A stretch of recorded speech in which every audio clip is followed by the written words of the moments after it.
My name is Michelle Kong, and I was diagnosed with stage 1B hormone-positive breast cancer when I was 27.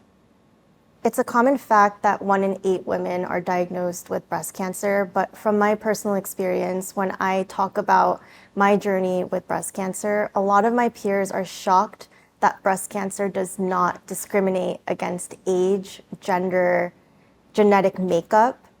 I had 0 family history and 0 genetic mutations. Before I was diagnosed with breast cancer, I helped build a cancer center, and as soon as that cancer center opened, I then helped manage it.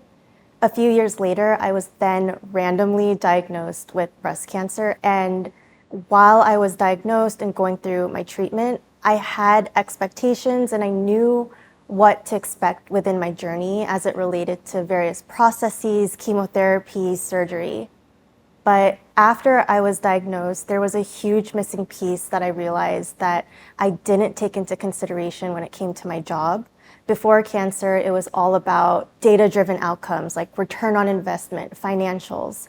But after cancer and going through the process firsthand, I realized I was missing the patient experience and the implications of the decisions that we make as administrators.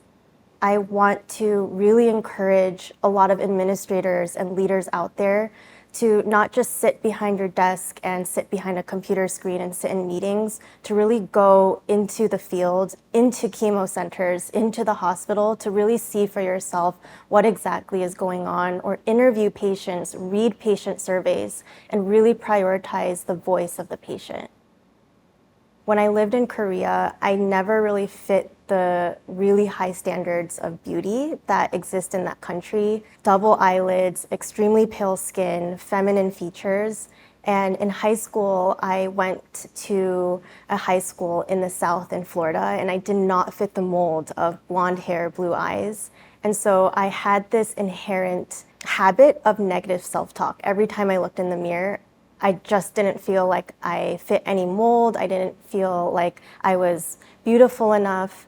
And breast cancer, when I was going through that, I felt kind of worse. I didn't have any hair. I felt even more different. I had implants and scars. I opted to keep my diagnosis private during active treatment, so it was extremely isolating and lonely. It was really hard to find girls my age who looked like me. And all I really wanted in that moment was to find a community and to find hope. And it was really challenging at that time in 2019 to find resources and other girls with Asian heritage. To see representation or at least one story would have made me feel a lot less alone. And so I really want to encourage a lot of the Asian community to speak up and really bring awareness to breast cancer in our community to help others feel hope and inspiration. There were so many days where I had mental breakdowns, I cried, I couldn't get out of bed, but there was a fire within me to just keep fighting for my future plans, my loved ones, and all the things that I wanted to accomplish. It wasn't really until after breast cancer that I learned to really love myself and look within and appreciate everything that I had to conquer. And it really taught me that self-love is the foundation to joy, how you talk to yourself, how you treat others, and truly what you do with your time and the type of energy that you exude. What really helped me was the love and support from my family and friends, but mostly my partner, Paul. As soon as I received my diagnosis and broke the news to Paul, I told him, "You can leave and I will never resent you. I will understand if you don't want to stay with me."